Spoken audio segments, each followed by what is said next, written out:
UFAN's Bank Shot Podcast. Today's guest, my guy, he covers the Knicks and the Giants, one of my favorite reporters for both teams. And returning to the show is John Smelk. John, how you doing today? CP, what up, man? Good to be back. Glad to have you on once again, John. I'm glad to be talking playoff basketball. I didn't think we would be here this year so fast, but nevertheless, here we are. And, talk about how did you feel about how this team finished fourth in the East compared to where they were expected to be, at the beginning of the season? I mean, dude, pick your adjective. Miraculous, unbelievable, unfathomable. Take your pick. I mean, they all apply. I think all of us thought at this time we'd be talking about ping pong balls and not be talking about playoff rounds. But the good news is that we are. And you got to give Tom Thibodeau credit. You got to give Julius Randle credit, the front office credit, RJ Barrett credit. Go down the list. It's too long to get through everybody. We only have an hour here. So it's just an unbelievable job by everybody involved. And really, I know it's tough, but Knicks fans should look at everything from here on out as gravy, right? Yeah. I mean, to get where they are now is a super successful season. You can't say it enough. Hawks are a tough series. Be happy you're here. Enjoy the playoff round. Root like hell for them to win. Hope it works out. But even if this season ends in the first round against Atlanta, still a success. Yeah, I agree, man. We're going in with house money. Proud as hell of the effort of this team and the improvement abound, from Julius to RJ to, the surprise of Emmanuel quickly being the steal of the draft. Derrick Rose trade coming in and really being the X factor for this team. I got to look at Tibbs as the true coach of the year, man, because he took David Fizdale's team. Yes, they brought in Burks and they brought in Noel, and they've had their impacts, Rose as well. But he took this team that was ranked 23rd, 24th in the league in defense under Fizdale and Miller. And they are finished third in defense. Number one against opponents' points per game. Number one opponents' field goal percentage. Number one opponents' three-point field goal percentage. You talk about the prowess from the corner threes and upping their three-point percentage around the league. Offense also taking an uptick. Talk a little bit about the job that Thibodeau has done with this team. Yeah, and look, the team's gotten better throughout the year. A lot of times you'll get that spark from the head coach to start the year. Other teams adjust to you, and then all of a sudden you start to peter out a little bit. This team got better. And CP, they went through a stretch of they lost 5 out of 6 at a point after the All-Star game. It looked like Randall might have been running out of gas. It was right after he got kneed in the thigh. You thought maybe the minutes were taking a toll on him. And then that 9-game winning streak comes, and you're like, wow, this team has more left in the tank.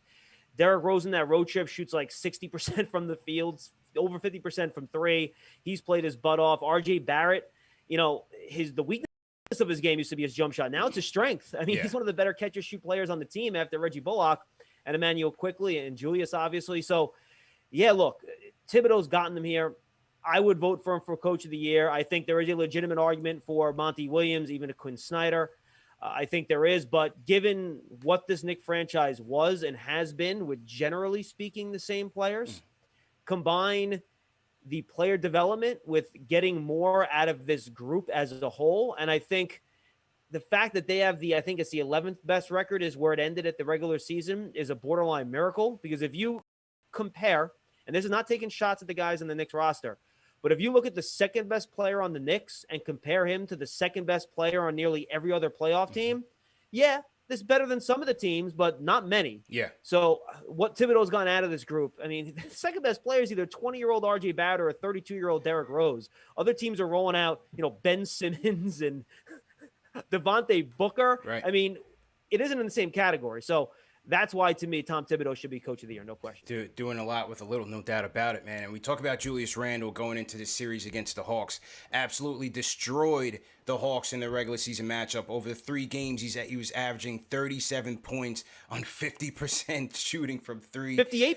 58% from field goal, destroying John Collins, Capella, whoever they threw at him. What are you expecting from Julius in this series now? Now, see, I don't want to put the pressure on the guy because it's not fair. But, CP, I honestly believe that he's going to have to be dominant. Now, I'm not asking for 37 points per game on 58% shooting. Because that ain't going to happen probably because the Hawks are going to adjust here. But he's going to have to probably average close to 30 a game if the Knicks want to win this series. Yeah. Now, if the Hawks double him all the time and he averages like 12, 13 assists and a bunch of guys are hitting threes, then you can throw that out the window, and that could happen. But he has to be a dominant player, whether it's with scoring or with his passing. he's the difference maker for the Knicks in the series. He's where they have the advantage. John Collins is a good player. He can't hang with Julius Randle. No, no. Can you imagine Danilo Gallinari trying to guard Julius Randle? No. Not happening. Neither is Clint Capella. Yeah. So DeAndre Hunter, he's going to bully him in the post. So Cam Reddish, same deal. They don't have an answer for Randle. So how the Hawks handle him is really going to be a key to the series, and how Randle adjusts to how the Hawks handle him, because he really is the Knicks' big advantage. They need him to come up and play like the All-NBA player he's going to be this year. Big time. And as you said, they really don't have that guy. But, one thing, Hunter did not play in the regular season matchups against the Knicks. And he's one of the guys coming out of college in Virginia. I really liked his defensive versatility. He had an excellent tournament run for Virginia. Really reminded me of like a Kawhi on the come up. And now he's finished the season strong. We'll see how Nate McMillan tries to utilize him against Julius. Maybe they go to zone. Maybe they do utilize a bit more traps and double teaming to get the ball out of his hands and make the Knicks supporting cast beat him. But I agree with you. I think Julius, he's gonna have to be that guy for us to win this series. There's no doubt. And for me, he's got to be better at just making those quick decisions when they throw those doubles at him, when they throw those traps at him. Don't panic under that pressure. Trust his teammates. Trust Rose. Hopefully he's out there to kind of help take the pressure off him.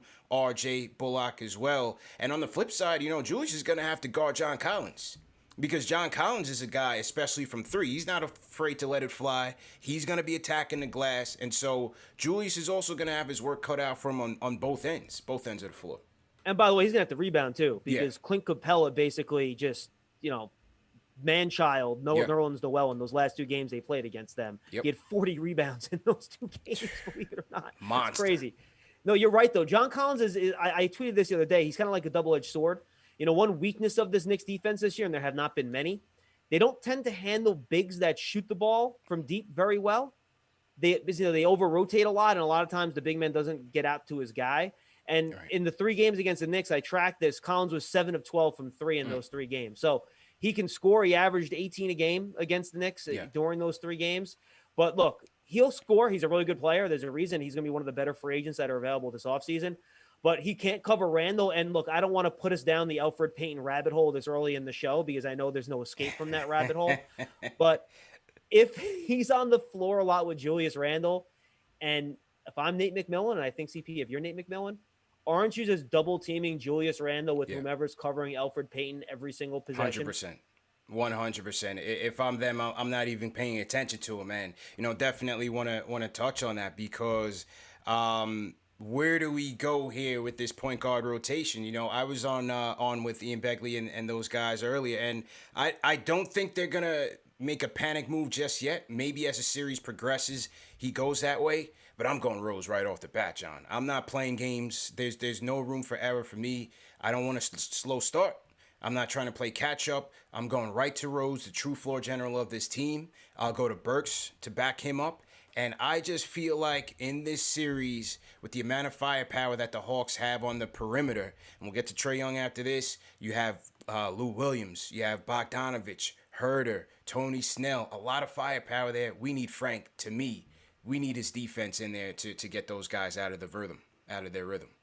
No, CP, I'm with you. Look, I think we've figured out. I know you guys have the Frank Hive over here, and I'm a member. I own a lot of real estate on Frank Island. No one's been a bigger supporter of him than I have.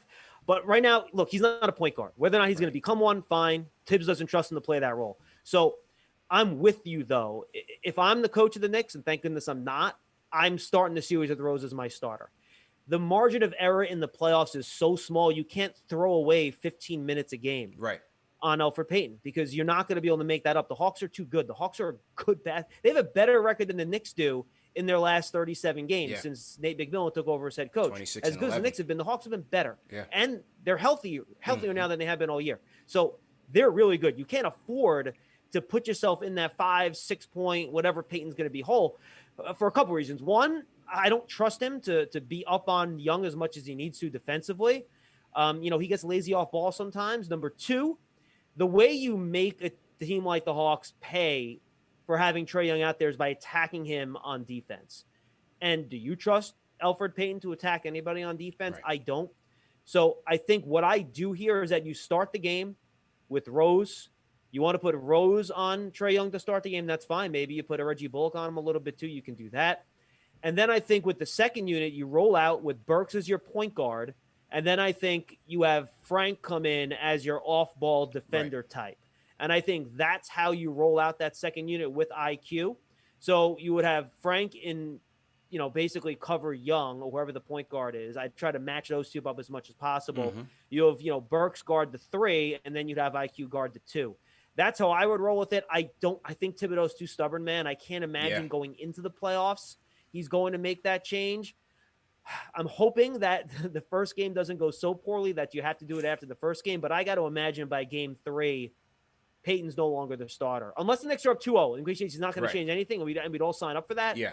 But look, Tibbs is stubborn. He likes his guys. I don't see him making that move early, but I really think he should. I'm with you, man. I'm with you all the way and he's regressed. He's regressed from last year. He was averaging 7 dimes last year. And even now to close the season, he's been a nightmare both on offense and on defense. I think his struggles are starting to get to his head. I'm sure, having Rose and Burks back and knowing that his role is diminishing is certainly getting to him. And I'm sure, I don't know if he's reading the papers or reading Twitter or whatnot, but I'm sure the fan reactions can't be helping either. So, nothing personal against Peyton, but I just think we've got to get off to the fast start, get our true point guard in there with Burks backing him up, and let's see how they go. Now, on the flip side, the Hawks, their point guard is a dynamo. We know that. Trae Young missed the half of or 1/4 of the last game of the season against the Knicks, in which I felt like the Hawks were trending towards a win. How do we contain him in that pick and roll with him and Capella? He's such a dynamic guard. He can kill you from 3. His floater's on the point. He finished second in the league in assists. I mean, Trae Young is going to be a problem for us this series, man. Yeah, dude, he averaged 12 assists per game against the Knicks this year. It's a problem. And the Knicks have struggled a little bit this year against elite point guards because, CP, you know how the Knicks defense works, right? They collapse the paint and they rotate a lot. So it's a lot of movement off ball, a lot of rotation, guys switching, doing all that sort of stuff off ball, not on ball. And guys like Young, who I think, and I've always thought this, his best skill is his passing, right? He's an elite passer, top 5 passer in the league. He can see a step or two ahead of the Knicks rotation, so he can make that weak side pass to the baseline of the wing. That usually takes 2 or 3 passes to get there sometimes, but with Young, it'll take 1. And that's going to set up those open threes, especially with the Knicks maybe collapsing the paint to protect against him driving or Capella as that dive man on that pick and roll. So to me, that's the dangerous thing. And in these playoff series, and a lot of Knicks fans don't remember it because you just haven't seen many of them. By game 3, each team knows exactly what the other team is doing. Yeah. And Trae Young is going to know exactly what the Knicks rotations are. So how he adjusts to what the Knicks do and how Thibodeau adjusts back, I think is going to be essential. At some point, does Thibodeau just go to a straight up switch, right? And say, you know what? I'm not going to rotate off ball. I'm going to take the pass away from him and I'm going to make him score 1-on-1. Yeah.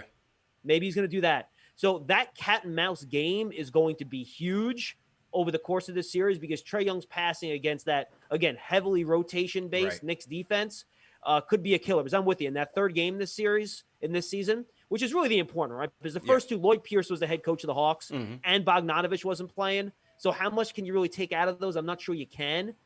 And Mitch Robinson was in that first game too. So if you look at these last 2, the last game specifically, Trae Young was tearing the Knicks defense up for 3 quarters in that game before he got hurt. And I'm having nightmares about that.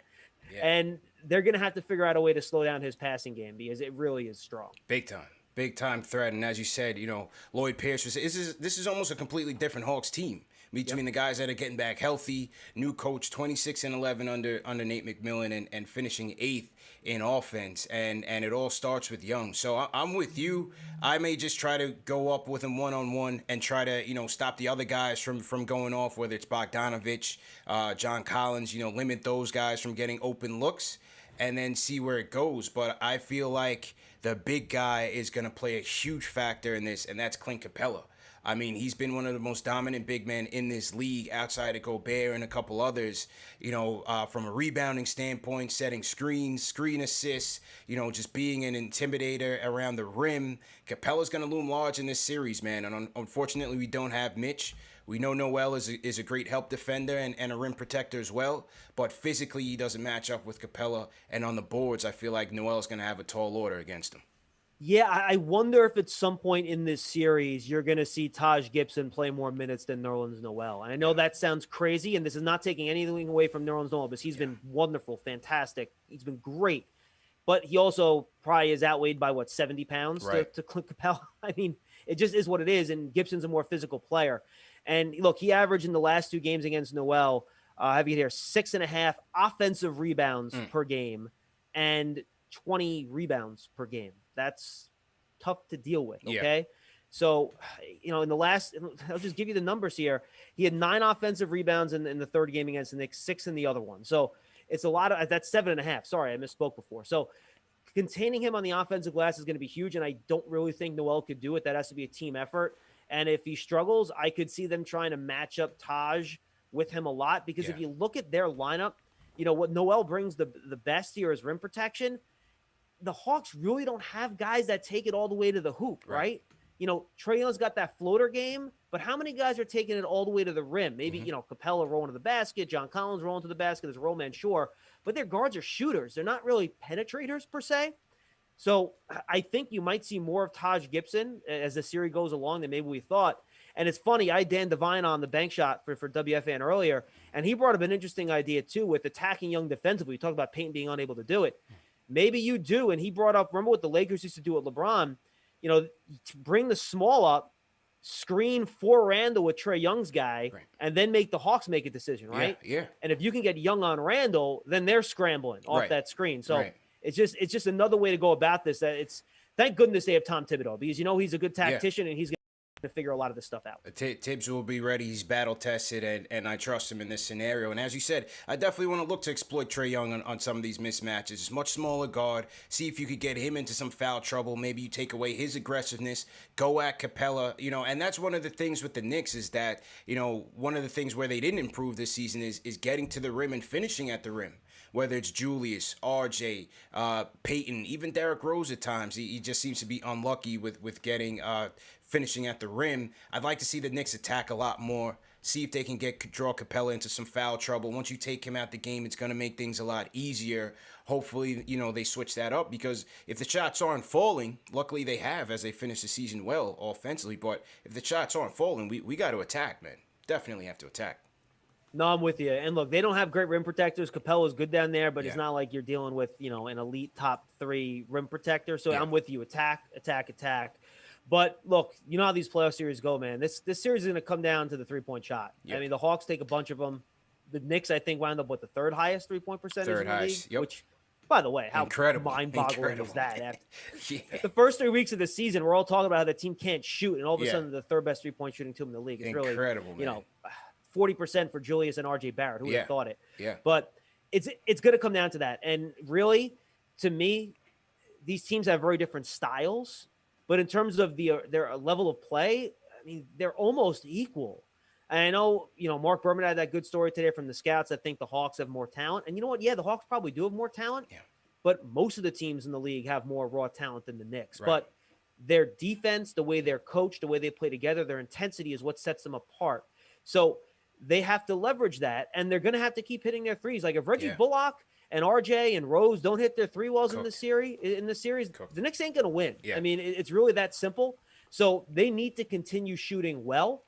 I hope Rose, after missing that game, his floater was a little bit off in that last one. I hope he gets his shot going again, because they need it desperately. They need him to be able to attack Trae Young and exploit that matchup when they're on the floor together. But this is going to come down to a 3-point game, because the Knicks defense, if it has a weakness, is they still allow middling in the league in 3-point attempts. If the Hawks are burying their threes and the Knicks aren't, they're just not going to win the series. So I hate to simplify it that much, dude, but that's pretty much how this is going to go. Yeah, indeed. And I want to salute everybody in the chat once again. Hit that thumbs up button for you boys. CP and John Smelk from WFAN's The Bank Shot Podcast here, previewing the Knicks versus Hawks matchup. Make sure you guys are hitting that thumbs up button. I want to shout out NYDad1, who sends a super chat. He says, Tibbs definitely Coach of the Year. Randall definitely MIP. Even a legitimate shot at MVP. 9 God developing just right. RJ Barrett. Please put Elf on the shelf. And yeah, that's what I mean, John, when you factor in Tibbs as Coach of the Year. I mean, look at all these guys on our team that are legitimate candidates for some of these awards. Yeah. You know, Julius MVP certainly should be the MIP. Quickly's up there in Rookie of the Year. Won't win, but certainly up there for consideration. You have Tibbs Coach of the Year. Derrick Rose, you know, Clarkson's probably going to get the sixth man, but Derrick Rose certainly deserves his accolades as well. And I think that's just incredible, man. It's just incredible. Yeah, look, it's the combination of player development. And it's funny, the fact that the team's good has probably hurt Quickly, right? If the team was bad and he was playing 30 minutes a game, he might win Rookie of the Year. Yeah. But he's only averaging, 18 a game, 20 a game, something like that. So, you know, that's actually probably hurt him. But, yeah, the combination of player development, all that stuff. And, yeah, Randall, if he doesn't win Most Improved Player, there should be an investigation. I'm telling you. He turned from a player that I think we talked in the offseason, whether it was here on the bank shot, that we were thinking about, all right, well, how do you do a trade with Randall at the trade deadline and maximize your return? That was what our conversation was on December 1st this year, right? And now we're talking about maybe second team All-NBA. He's going to get MVP votes, and rightfully so. I mean, it's the transformation from, you know, his perspective is improved shooting, which really is historic, how well he's improved his shooting and the way Thibodeau's trusted him. It's like two guys just coming together that's a good fit. And, boy, I mean, you wouldn't recognize this player if you watched him last year under Thibodeau to watching him now, you know, last year under Fizdale compared to watching him now under Thibodeau. Perfect combination, man. Absolutely perfect combination. If you guys want to call in with your questions, the number is 657-383-1509. We're also taking calls on the Discord. A couple other super chats that have come in. Salute to Sam, who sends a super chat. He says we're going to the Eastern Conference Finals. No one wants the Knicks smoke. So Sam's jumping all the way out the window on that one, John. He's feeling it. I'm telling you, man. I was out there after Knicks Spurs. I got mobbed on 7th Avenue. We had the mosh pit going. You know, Knicks versus Hornets after the win. The crowd was just euphoric outside. And for the season closer as well. So, you know, Knicks fans deserve it. They definitely deserve it. Salute to Alan Berman. Sends a super chat. He says, salute. I got my tickets for Atlanta. Let's go. So Alan Berman's going to be down there. I'm thinking about going down there as well. Nice. And Cuomo said today that they're expecting more capacity at MSG and Dolan as well. I think they're saying something along the lines that they're going to have separate sections for the vaccinated people for COVID-19. Those people, there'll be more seats filled there versus the unvaccinated, but James Dolan has said that it won't be, vaccinated people in the front, non-vaccinated people in the back, but they're going to figure out something like that. But they're expecting up to 13,000 at MSG. Yeah, CP, I can actually break some news for you because I got my email as a Knicks season ticket holder. Okay. And this and the breaking season news. Ticket sales go on sale tomorrow for season ticket holders. Yeah. And I can tell you exactly what it says in the email. Fully vaccinated individuals with no social distancing, they will have a section for that, to your point, or your proof of vaccination. Mask will not be required for fully vaccinated individuals while in designated vaccinated sections. Children under the age of 16 will still be required to wear a mask. And then in other locations, to your point, they're going to have socially distanced seating, and you have to, again, get your test if you're going to sit in those. So, yeah, I mean, these players are saying, dude, that, it sounded full when they were, 20, 2 to 2,500 people in the stands. Can you imagine what 13,000 are going to sound like to these guys? And frankly, to the Hawks, come into that building with a near full crowd in the Garden for like the first time in a year and a half to experience something like that. That might throw all the players for a loop, and especially the road team, to be quite honest with you. Listen, man, when they opened up, I went to Knicks Kings the first night they reopened. I went to Knicks Suns, and I just went to Knicks Spurs. Now, Gilbert Arenas claim that they're pumping in crowd noise. I highly doubt it. The crowd is loud. They are electric, and even with 2,000 people, it is pandemonium in there, John. I'm telling you. Pumping in crowd noise. Yeah. This is New York, man. We don't come. We don't. This is not Brooklyn, Gilbert Arenas. All right, slow down. Slow down. Get out of here. This is not Brooklyn. So, interesting tidbits there for the fans that are planning to go to the playoffs. I want to also shout out my guy Jason Calacanis. J Cal checking in from the Bay Area. He says we will win in 6. This will be a dogfight. So shout out to J Cal. Thanks for the super chat. J Cal's going Knicks in 6. All right, we'll do our predictions, but first up, I want to get to the Discord. King D's, you're going to be up first on the Discord. Go ahead and unmute your microphone. Yo, what's good? What's good? It always takes a second on the Discord. Yeah, man. How you doing, bro? I'm good, man. Shout out to you, CP. Mr. Don Cornelius, man. You're everywhere. I'm trying to watch Alan Hahn with the preview show on MSG. I see you running it up today.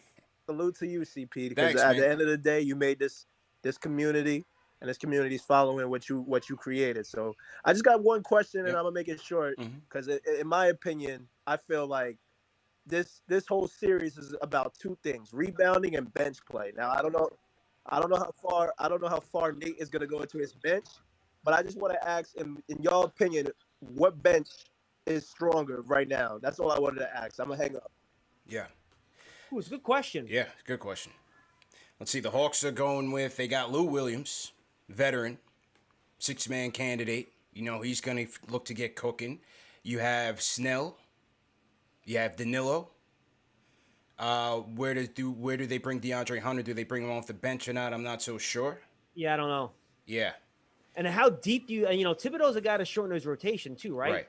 How much do you think he's going to tighten? I mean, you can't. I mean, how many minutes are you going to play Julius Randle? But Right. do you think he's going to drop this rotation down to 8? Are the only guys coming off the bench going to be like Burks, Taj, and IQ? And again, this is assuming that Rose is the starter. Yeah. Is he going to shorten it that much? I think that's something we don't necessarily know either, right? The thing is, you know, Obi's got to get some sort of minutes. You know, give Julius a little Gatorade, you know, breather for a second. Well, here's the thing, though, right? If Gallinari is their backup 4, right? You could put a 3 on him. You don't need to have a power forward off the bench on Gallinari if you don't want to. Like, if you want to put Burks on him or Barrett. Yeah, maybe go RJ, small ball 4. It's fine. So against this team, do you have to have Obi play? Look, I think the kid's earned it. He's played a lot better the last month. I'd hate not to take that away from him, but I think you could play a small ball 4 when Gallinari's in the game for Atlanta, based just on how he plays. Yeah, and like you said, it could be RJ, and then you know that gives you a lot more option, gives you some more spacing. Does Tibbs go with a shorter lineup? I mean, you factor in Rose, he's definite, right? Taj definite. I've got to factor in Burks, especially the way they've been trending now with Burks almost being the closing point guard in some stretches. You're definitely gonna need him to fill in within the third and fourth quarter. I think Burks' role is going to be important as a playmaker, as a shot creator, as a guy that can get to the free throw line for you. That's going to be critical. So I can't see him losing minutes. Maybe IQ is the odd man out, depending on how well the Knicks are shooting. I'm not sure. But you got to factor in Burks, Rose, and Gibson. That's 8.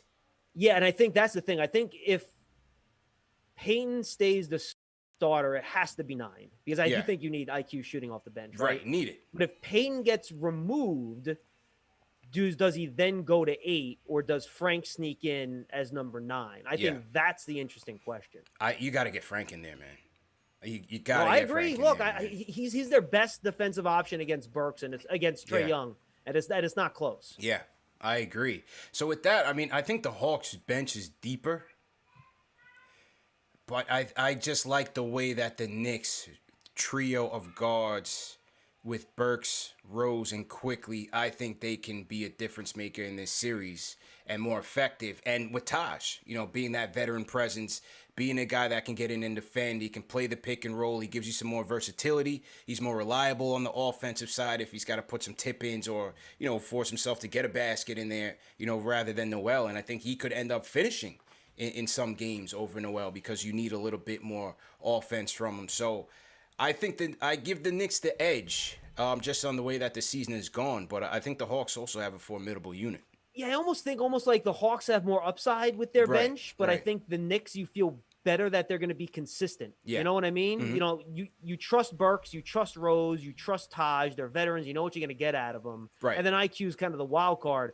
But the Hawks have, besides, Gallo, they have a bunch of guys that are kind of young. And Lou Williams, you know how he is. He's, one night he's a flamethrower. The next night he can't at anything. So I think as a steady presence, I like the Knicks. But there could be a game or two where that Hawks bench comes in and they're flamethrowers and they win the game for Atlanta. So we'll see. Never know. Never know. Let's go to the phones. Let's go to JJ from Brooklyn. You're up next. JJ, how you doing, man? What's going on, fellas? How you guys doing? Good, man. How you doing? We're good. Good. Yeah, one thing I agree with you, CP. This series is for Frank, man. You could put him on Trae Young. You could put him on Bogdanovich. Yeah. even Collins. I think he could guard 1 through 4. So I think he could be a key. I hope he gets the minutes. And the one thing, because we don't have anyone that could guard Trae Young. Payne, I don't even want him in the game. Rose and Quickly, they're not defenders. Frank is our best chance to stop Trae Young, as well as Bogdanovich. He's been red hot for a while now. And the thing that I'm a little worried about that could help the Hawks is they recently got DeAndre Hunter back, and he's probably their best chance at stopping Randall. It's like 6'9" with a 7'2" wingspan. Really, really good defender. I don't know if they're going to start him or not, but if they're going to put Collins on Randall, he's gonna dominate. So I don't think they're going to do that. But if they do put Hunter on Randall, I think that should be RJ's time, man. If they're going to put Bogdanovich or someone like Collins on RJ, he's got to eat, man. Yeah. If they're not going to have someone like Hunter on him, that's his time to shine, man. I think if they do that, I think RJ's going to come through big, and I'm just excited. I think Capella's a huge mismatch for us. I honestly think that Taj Gibson is actually – I think Taj would actually give us a better chance at stopping Capella on the glass because he's a little stronger, a little more built down there. So, it's just going to be a tough matchup, man. I know so many people are saying I wish we had Mitch, but Mitch is kind of like Noel where he struggles with these type of centers as well. So it's not like Mitch was rebounding great. For a big guy, he's only averaging like 7 or 8 boards in like 28, 29 minutes. So he wasn't, rebounding as great as we would have hoped. So, but yeah, I just can't wait to get this, series started, man. Knicks in 6. Let's go. Let's go, JJ. Go. I think Mitch would certainly have his work cut out for him against Capella as well.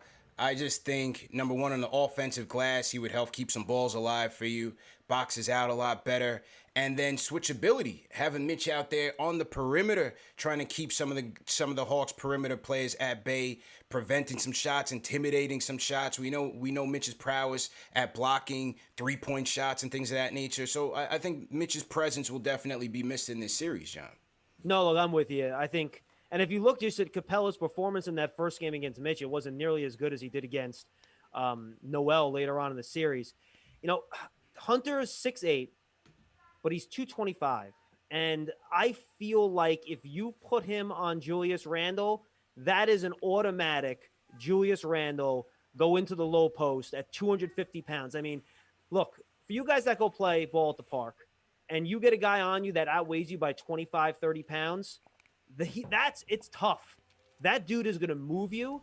And I think if they put Hunter on Randle, that's an automatic post up. And they're going to have to eventually bring a double team over. So I agree. He might be their best shot, but I still don't think it's a great option for them. I think Randall will get him into foul trouble rather quickly, to be quite honest with you. So I still like that matchup for the Knicks, but it might be their best shot. Look, Capella's a problem, and offensive rebounding against Noel has been an issue in different games this year against really big, strong, powerful centers. And that's going to be a problem. And I agree with JJ. I think you're going to get to the point in the series, like I said earlier, that, Taj Gibson might end up being a better option depending on who's in the game as this series goes along. I'm with him. Because I also think Taj can provide you that versatility. If you are switching out on smaller guards, Taj can give you that versatility by guarding a bit better on the perimeter as well. And in terms of, Julius versus Hunter matchup, if Hunter does have his advantage, that's what we said earlier, that the supporting cast has got to step up. Bullock has got to continue being that flamethrower that he's been to close this season. RJ's got to knock down his open threes, and that's why Rose's role is so critical, because he's been in these situations before, in these pressure cooker situations, so that he can take the pressure off of Julius. That's why I love Rose in the closing situations as well, being a guy that can create shots for others so that we not have to rely on, isolation Julius, which has been a disaster in crunch time as well. And so, supporting cast is just going to have to do their job for the Knicks to get this done. No, I'm with you, man. Look, Rose is going to have to make big shots.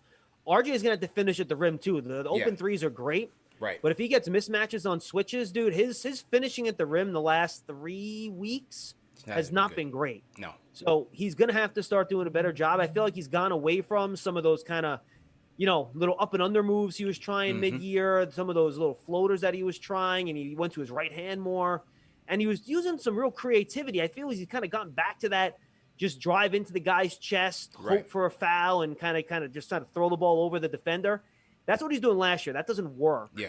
So I would like to see him use some of that, against a team that doesn't defend that well.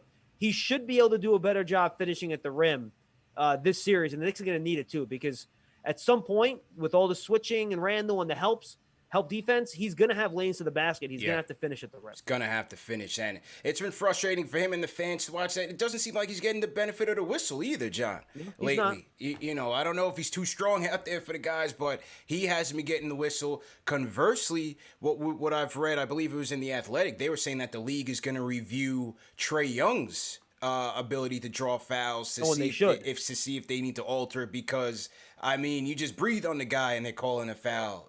He's had that Harden-like ability to do so, but I'm glad the league is going to start looking into it as we head into this series.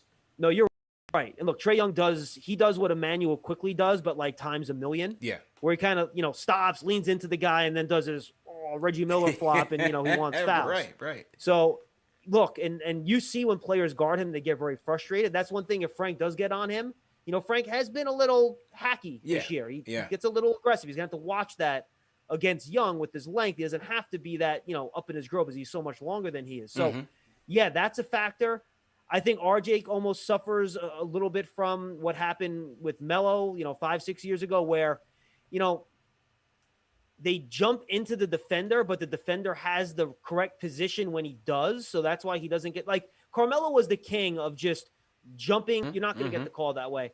And I think RJ does a little bit of that, not to the same extent. But if you want to go back even further for older Knicks fans, Stephon Marbury was always one of the stronger point guards in the league, right? Yeah. So he would power his way to the rim, get hit, but you wouldn't see his body get, flung all over the place because he was so strong, a lot like RJ. And these refs look for the impact affecting the shooter, and those guys are so strong, you don't see that impact. So I think that's part of the reason why they don't get those calls. Interesting indeed. So to everyone in the chat, once again, hit that thumbs up button for you boys. CP John Smelk, this is the crossover edition of Knicks Fan TV Live, presented by Manscaped. We are previewing the Knicks versus Hawks series. The audio version is also going to be available on John's WFAN Bank Shot podcast, so make sure you support them. And I also want to salute some of the super chats that have come in. Shout out to Steve Verna. He sends a super chat and says, Obi has to play for development. He says Frank has to play defense and occasional spot up threes. And IQ has to play three-point shooting and to open up the floor. So Steve is rounding out the rotation. He thinks it's going to be business as usual, and maybe even sprinkle in some Frank. Also, another super chat has come in from Above the Rim. So salute to Above the Rim. He says Onyeka Okongwu is healthy. Do not sleep on him. Okongwu did finish. He had a nice game last night against the Rockets. Two different offensive schemes when Capella is in versus Okongwu. So Above the Rim is throwing a sleeper pick into the mix coming off that Hawks bench that we talked about earlier. So going to be some interesting dynamics, interesting matchups. John, when is the game one? Did they send you information on when game one was, or are they just saying, hey, just pay up now, we'll tell you the rest later? That's pretty much what it seems to be. which by the way, not to get too personal what's going on, but I'm traveling over the weekend, so I'm really would love to know when the games are going to be. Right. So I know what games I should try to buy tickets to, because I'm sure there's not going to be a ton of them available. No, I have no idea. I've heard, I think it's going to be either Saturday or Sunday. And then I imagine it'll be, every other day or every 2 days. Like, I don't know how much they're spreading out. You know how it's been in the past where they kind of like the first round takes like 3 weeks. Yeah. And it just takes forever. Mm-hmm. I don't know if they're doing that this year with how late they started the season, but I think they're starting Saturday or Sunday, and then it's going to be every 2 or 3 days, I think. Right. So we'll see. Right. I was thinking, we were talking on the show yesterday as to when they might start. I was thinking, just, not being a ratings expert, or I'm thinking, New York, do we get the Sunday matinee kickoff? You have the better matchups on Sunday typically. Saturday, when people are not home, they usually give you some more boring ones. Do you get the 4-5s on the Sunday? Maybe it's a Sunday matinee. That's just my guess for right now. Yeah, look, you always want to get New York in their best ratings window. Yeah. And, that usually is that, late afternoon Sunday look where they try to get you in there. Maybe it'll even be Sunday night on ESPN. Who knows? Yeah. So, yeah, look, I agree. I don't know. I wish I did. I tell you, because I've been emailing my ticket rep and yo, what's up with the schedule? And they got nothing. I don't know why the NBA feels like they have to wait until after these playing games to make those calls. It really doesn't make a whole lot of sense to me, but that seems to be what they're doing. See what transpires. I know the season ticket holders, well, you guys are going to have your ability to purchase tomorrow, so we'll see if anything trickles out as the week progresses. Salute to everybody in the chat. Once again, hit that thumbs up button for you boys. Quick reminder that this show is presented by Manscaped. Fellas, Manscaped is the #1 men's grooming tool from head to toe. Go out there and get the new Lawnmower 4.0, fellas. This is like the Ferrari of ball trimmers, man. This is what you need to get it going for the spring and the summertime. Listen, playoffs are going to be coming. Cardiac Knick events. It's going to be very hot and sweaty down there, so you got to make sure that you trim those hedges with the Lawnmower 4.0. And what I like about it is it comes with this aerodynamic, skin-safe technology to make sure that you don't get those nicks, not the good nicks, but the bad nicks. You want to cut those down. It comes with a nice LED spotlight. All right, and this is much, much larger than the 3.0, so this is good. If you guys want to do it in the dark, whatever you guys are into, that's there for you as well. Great battery life. It has a wireless charger as well as a wired charger as well.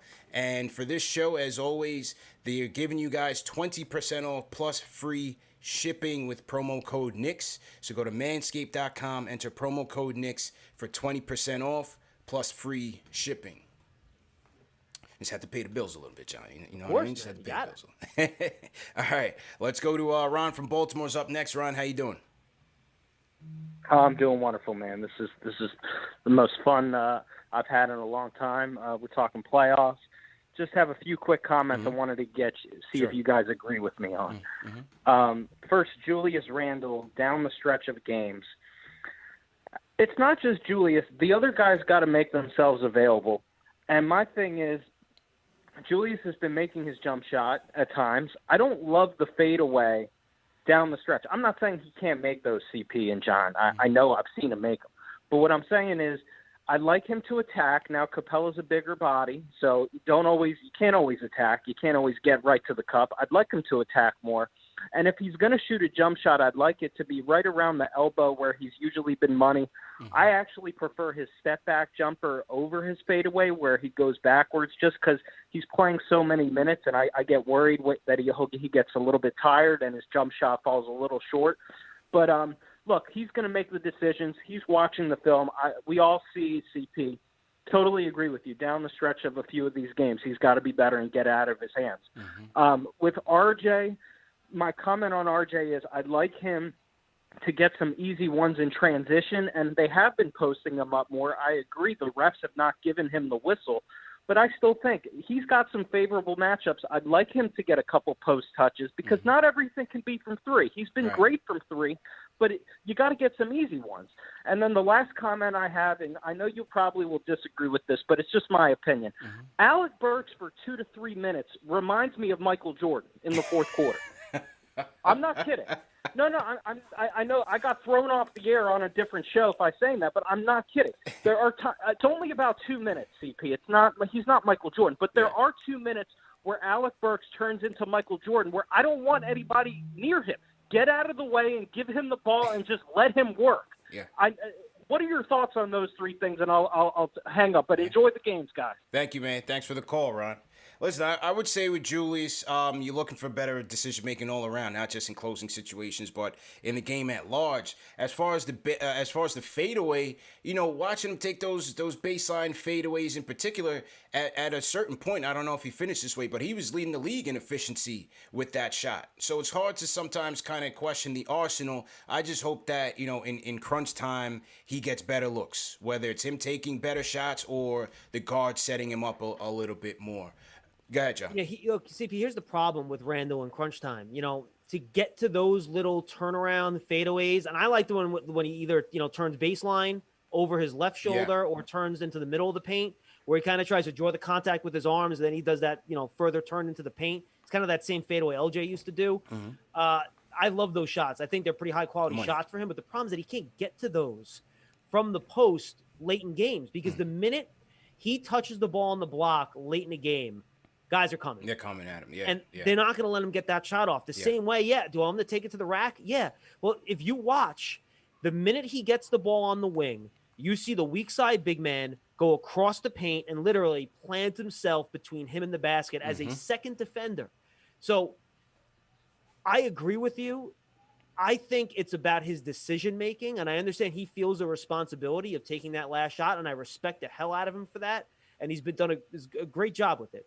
But when that happens and teams over rotate to him to force him into those, contested pull-ups, those step back jumpers, those low percentage shots, the Knicks need to figure out some off-ball motion to get other guys better looks, because just standing there is not going to work, because teams will rotate fast enough on those passes to get to them before they can take the open three.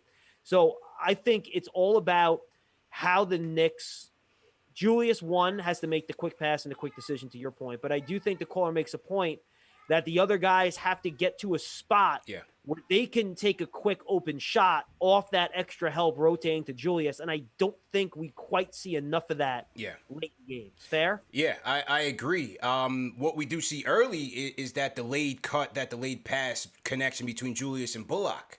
Yep. I love that. And Bullock is one of the better off-ball movers on the team. They don't run too much off-ball action, but when they do, it's usually Bullock, and they usually have great chemistry there. Hopefully you see a little bit more of that. In terms of RJ, I agree with him. He's got to take advantage of his opportunities, not just as a shooter, but attacking the mismatches. Maybe we can get him on Trae Young in the post. We did see a couple opportunities for RJ in post-up situations as the year kind of progressed. I hope he gets better at that. We also saw them utilizing him in the middle to be a zone breaker in some instances. And unfortunately, he just doesn't have to touch within 4 to 14 feet. He still needs to work on that. I think that would be a nice to do for the summertime. But if they go to it, he's got to knock those down or look for it to make that pass. Maybe he finds a big man in the dunker spot to make a play as well. Yeah, look, they need someone else to win in that, mid-range area. That's not Julius Randle. Yeah. I'm with you 100%, whether it's RJ catching it and taking it to the basket, or getting a mismatch in the post and getting to that little left-handed floater or flip shot that he has, or hook. However you want to look at it, that's fine.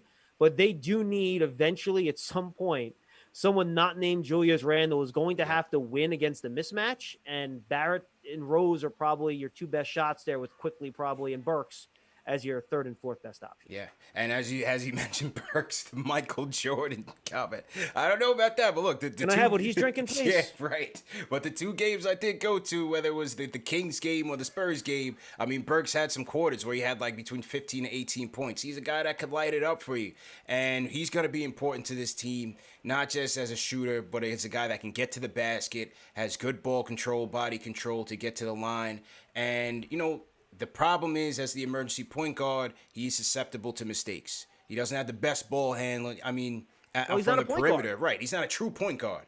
In an emergency duty, he may be able to get it done for you. I just think his shot creating is so important, and with Peyton struggling, you got to go to him. Well, let me ask you this, CP. What is your ideal? Yeah. If you need a point, I'm going to throw defense out. You need a basket. Who are the five guys you want on the floor to get to close out a game? To close out the game, I'm gonna go with Rose. All you need is one possession, 1 point. Yeah, that's all. That's one all you're worried possession, about. 1 point.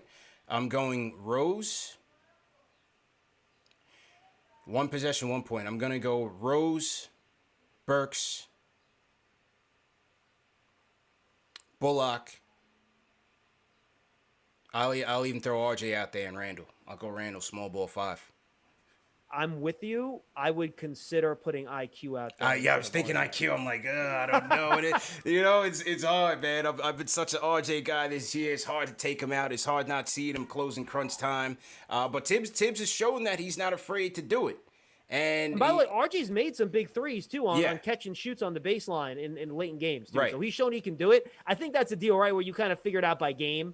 So if Bullock's off, you take him off the court. If RJ's off, you take him off the court. And then that's kind of how you work that. Yeah, for sure. But as you said, man, we got to factor in IQ as well and get his shooting in there, because he's an absolute sniper. So let's see how they integrate those guys. We'll be taking a couple more calls. So to everybody in the chat, once again, hit that thumbs up button for you boys. We'll go to the Discord again. Jay from East New York. Unmute your mic. You're up live. Jay going once. Jay. Come on, Brooklyn, let's go. Jay going twice. All right, Jay. You're going to have to try again. If anything, try back on the switchboard. Let's go to the phones. Omar from Manhattan is up next. Omar, how you doing, man? What's up, guys? How you doing, man? Long What a time. Yeah. First off, just wanted to say, congrats to the fan base, but also congrats to you, CP, and John. You guys, before the season had kept up with the pandemic content with the team, and I feel like you guys should be celebrated. You kept us engaged and entertained this whole entire time, and thank you. You guys deserve this as much as anybody. Thanks a lot, man. Hey, man, you know what, though? It's fun. We love the team, and we do it for you guys because we know there are a lot of sick people out there like us, and we got to keep the masses entertained. Otherwise, there's going to be trouble. Yeah. Special, I would say. But, yes, sick in the range, yes. It's much appreciated. First off, I just want to say, with Tibbs, I almost feel like people are being dismissive of the job he's done. No disrespect to Monty Williams or Quinn Snyder, but if you told anybody before the season the Knicks would be the 4 seed and 10 games over 500, you'd be laughed off any TV show, radio show that you tried to make that take to. Yeah, I laughed at a couple people in the preseason. They've had great years, but we were 19 games over Vegas over-under. Mm-hmm. Utah and the Suns are 10, 11, 12 games over. I don't think it's even a debate, to tell you the truth. They were expected to be good teams. So I really think it shouldn't even be a debate. In regards to this matchup coming up, if we're already thinking about maybe benching Elfrid Payton game 2 or game 3, why wouldn't we just do it? No, they should. I would. I would. Yeah. I don't if Tibbs is already thinking about it, he should absolutely do it. Whoa! That's the thing, though. We don't know that Tibbs is thinking about it. We're thinking about it. Right. That's I don't know if Tibbs is thinking about it. Yeah, I'm just saying, if you were worried about the Hawks doubling Randall, then that right there should be enough. Yeah. And you ideally would like a point guard in there who can attack Trey. Yeah. And expose his defensive limitations. And, we're not putting the ball in Elfrid's hands to do that. That's a fact, man. Appreciate the call, Omar. Yeah, absolute facts, man. Absolute facts. I'm not playing any games with this series. I'm going right to D. Rose, and then I'm going to Burks. If I need IQ for a little bit, I'll go to IQ if we need to.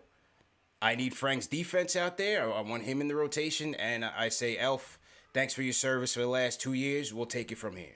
CP, I don't want to get Knicks fans too excited, but could you just for a second imagine the reaction if in our imaginary world here that Frank Ntilikina gets a stop on Trae Young, blocks a floater, then he comes back the other side, hits an open baseline 3 to give the Knicks a lead with under 2 minutes to go. In Game that 7. That place might explode. In Game 7 in MSG. It would be crazy, man. I would love every minute of it. It would be nuts. Listen, I am a card carrying holder of the Frank Hive, man. But I was disappointed, obviously, because he just never really capitalized on his opportunities, and it just hasn't worked out. But I would love to see that, and I'm advocating him to get big minutes in this series, no question. Give the kid credit, though. Look, we talked about a lot. We thought he could be a point guard. I think that ship has sailed. Mm-hmm. But we also said his floor was a guy that could play really good defense and hit an open 3. Dude's shooting over 40% from 3. Yeah. Yeah. And legit, the guy is pretty good when he's open. So I really think there's no reason this guy can't have a 10, 12-year career in this league as a 3-and-D player. There really isn't. Agreed on all counts. All right, guys, we got 10 minutes to go. I want to hear from Angel. I want to hear from Papa Left. I'm going to close with Angel. Who else we got in? And we got JD. JD up first. We got 10 minutes. Just keep it quick. Thanks for calling. What's going on, CP? How you doing, man? Yo. Doing good, man. Outstanding spot today with the putback with Ian Begley. Thanks, bro. We was in there heavy supporting, so good spot there, John Schmoke. Big fan. Let's hope the Giants have a great season. Oh, yeah. So real quick, I think this is going to be a good matchup for RJ. It was a good matchup during the season. He averaged 21 points in the 3 games, and he shot 47% from the field, 37.5% from 3 and 5 attempts.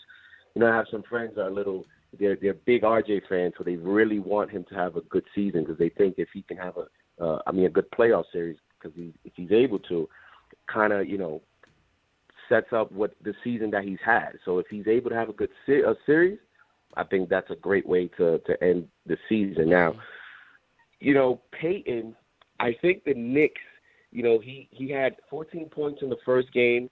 He played decently against the Hawks. So I think Thibodeau is hoping that he can give you something.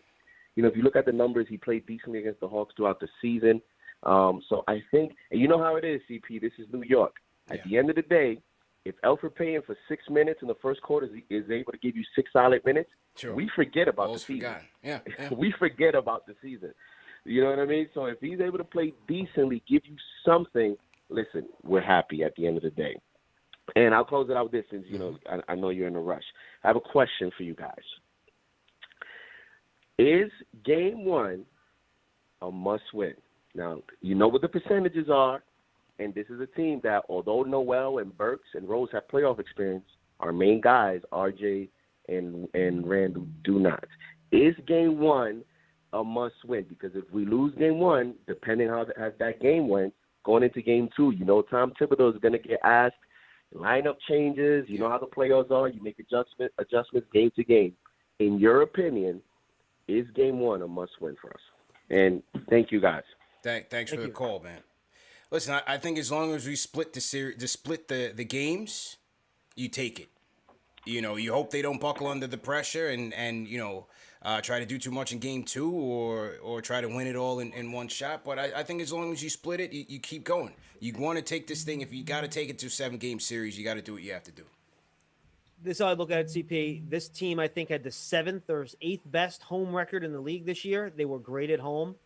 So I think if you go across the length of the series, they cannot afford to lose more than 1 game in the Garden. Yeah. Whether that's game 1, 2, 5, or, I don't care. But you can't lose more than 1. If this team loses more than 1 game in the Garden, they probably don't win the series. So I'm with you. I don't consider game 1 a must-win, but you better not lose both of them because then you're toast. Protect your home court. Yeah. Look, would it be great to go to Atlanta up 2-0? Absolutely. Is it a must? No. So if they leave New York 1-1, do you feel great about it? No. Are you slightly disappointed? Yes. Are you putting a stamp on the season? Hell no. Right. That's how I see it. So to everyone in the chat, hit that thumbs up button for you boys. Couple more. Let's go. Papa Left. You up next, Papa Left. Yo, from a fan's perspective, listening to this show, I can guarantee you I'm representing everybody right now. The amount of basketball knowledge and stimulation going on in our brains and the way we're envisioning exactly the scenarios you guys are talking about. This has been, not that we rank them, CP, but this has been one of the better shows. Yeah, man. John's a great guest, amazing job. Thank you.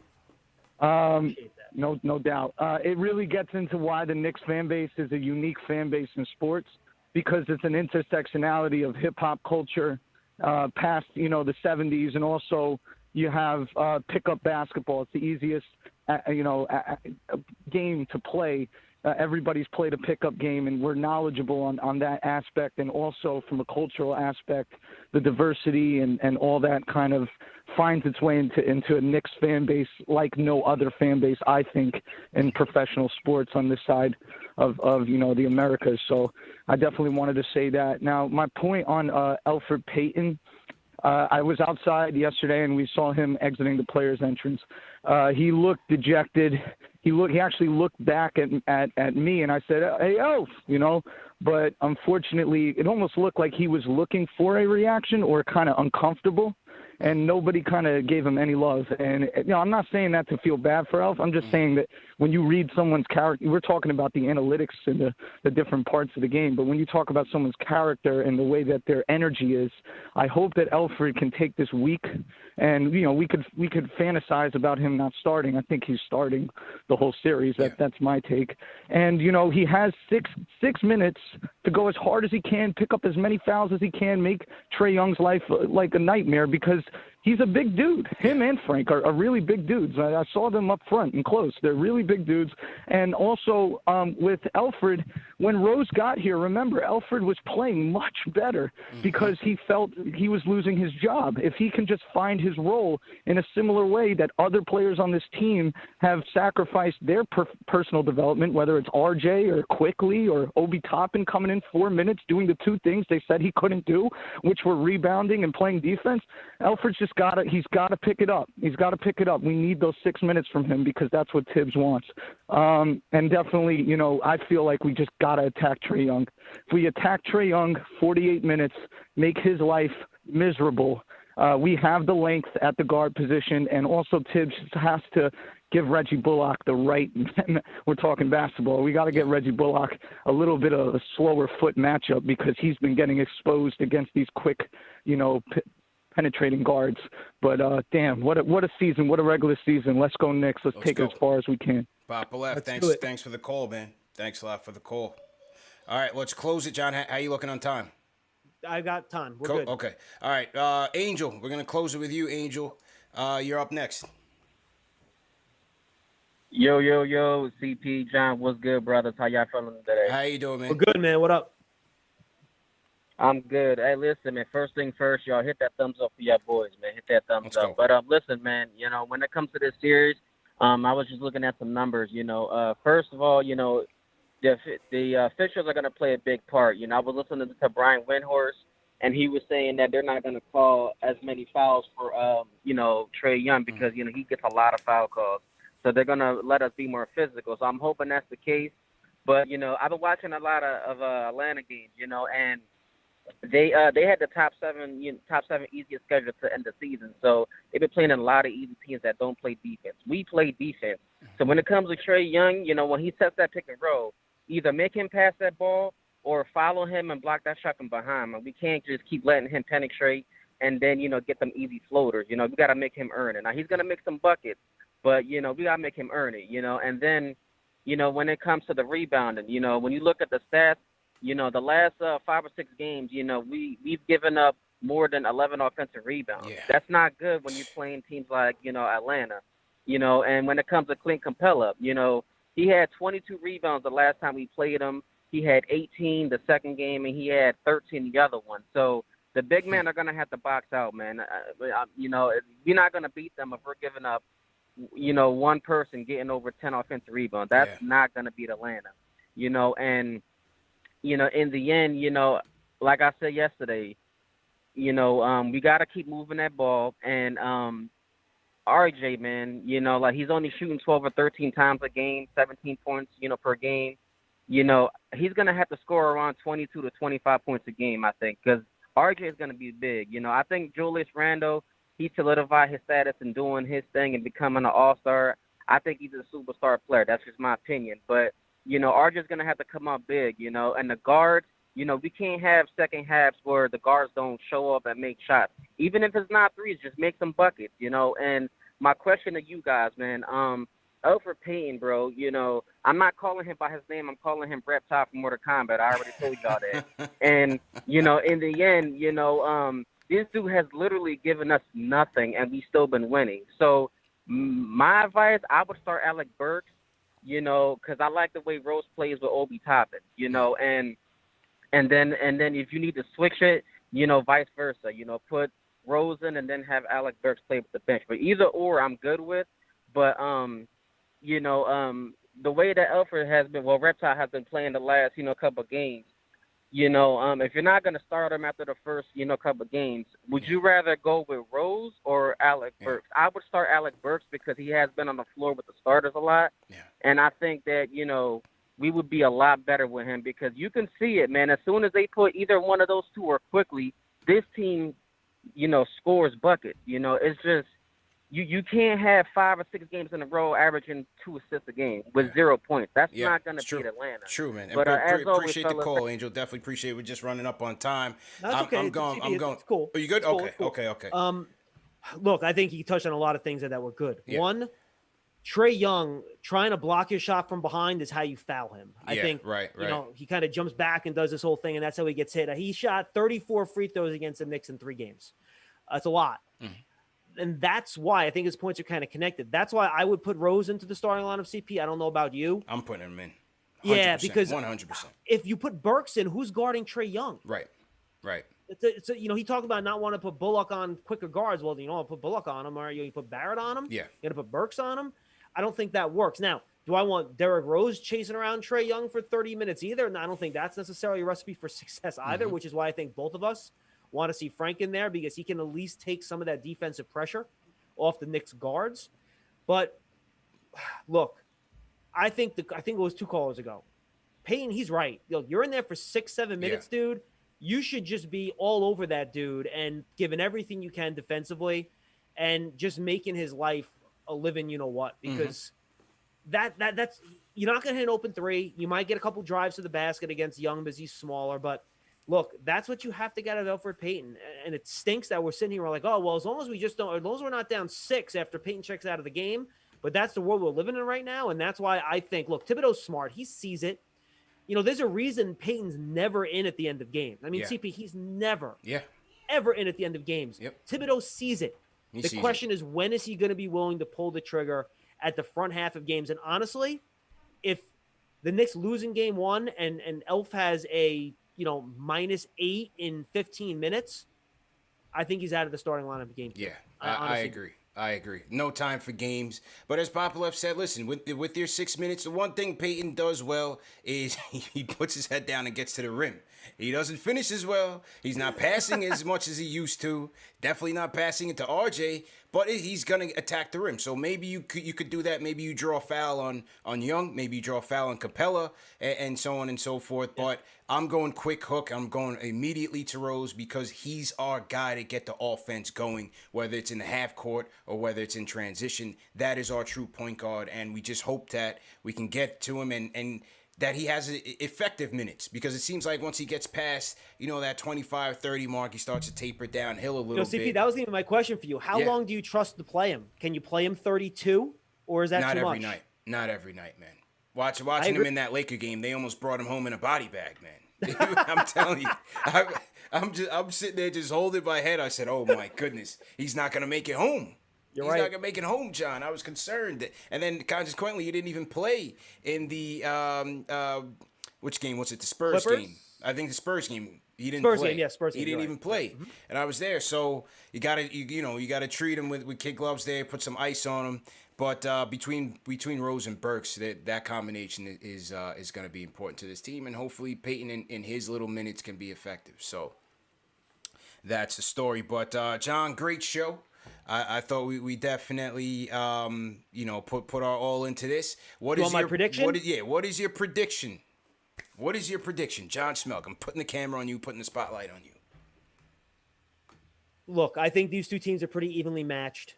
I think it's going to be a great series. It's going to be a fun and entertaining series. I don't think we're going to have one game where either team is held, I'll be bold, under 100 points. Teams are going to score. It's going to be a lot of threes. The Knicks only play close games, so they're going to be tight. Julius Randle and how dominant he is and how effective he is at the end of games, I think, is going to be the determining factor of who wins this series. If it was a neutral court, dude, I'd probably say Hawks in 7. But the Garden, 13,000 crazy fans. If this gets to 7, Knicks ain't losing. And I think it gets to 7. So I'm going Knicks in 7. I'm with you, man. I'm going Knicks in 7. We got to have a big series from Julius. From top to bottom, he has to be our guy. He's got to be the guy that he's been all year. How does he handle the pressure, the double teams? Can he make his teammates better, as he's done for the most part of this year? And I'm relying on that supporting cast of Bullock, RJ, especially Derrick Rose. They've got to come through for him as they've done. I think Alec Burks is going to give our bench a huge lift with his scoring ability as well. And let's get Frank out there and play some defense. We got to rebound by committee. Noel, Randall, RJ, Obi, Taj. Even Burks has been a good rebounder since he's come back. So it's going to take everybody. We have Team effort, man. Team effort. Limit the second chance opportunities for them so that they're not killing you from 3 or, getting Trae going. And I think the Knicks will take this in 7.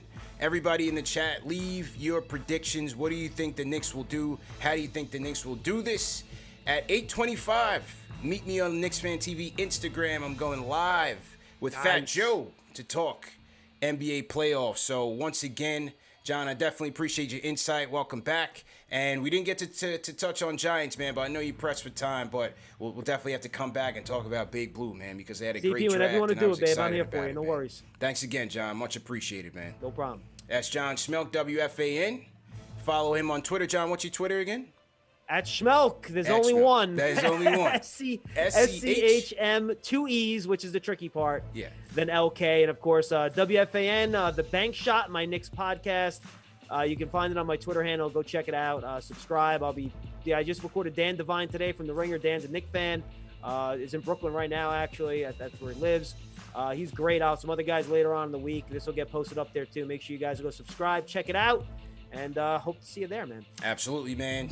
John, thanks again. Great job as usual. And everybody in the chat, thanks again. Thank you to Steve Verna. He sends a super chat. He says, Game 1 is a must-win. Let me see what other super chats came in. Make sure I didn't miss any. Steve Verna, appreciate it. Dr. Blocktopus, Australian super chat, says, beat the Hawks. See how we go in the tough second-round matchup.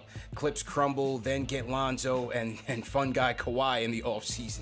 Speak it into existence. As I said, you guys can catch the audio version of this on WFAN's Bank Shot podcast. You can also catch it on KnicksFanTV podcast as well. And go to manscaped.com. Promo code Knicks for 20% off plus free shipping. I'm going to Instagram right now, CP and Fat Joe talking